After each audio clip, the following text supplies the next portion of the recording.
C'est à propos de deux références dans l'illuminisme italien que tu n'as pas citées.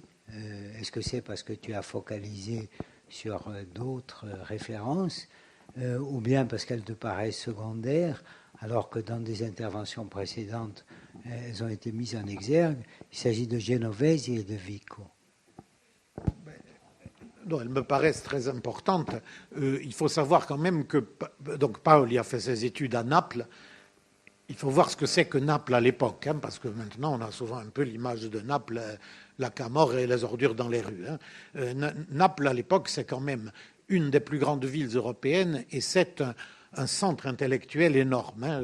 Benedetto Croce disait que l'intelligentsia, disons napolitaine à l'époque, c'est sans doute la plus nombreuse et la plus brillante d'Europe. Elle a été ensuite liquidée par la répression menée par les Bourbons après la période où la France était intervenue à Naples.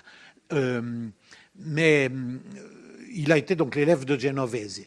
Et je pense qu'il est influencé par Genovesi. Il faut voir que Genovesi, après, était surtout connu comme théoricien, vraiment, disons, économique, d'économie politique, etc. Il ne l'est pas encore à l'époque où Paoli a suivi ses cours. Mais peut-être y a-t-il déjà une marche vers cette idéologie, vers cette recherche qui mènera ensuite.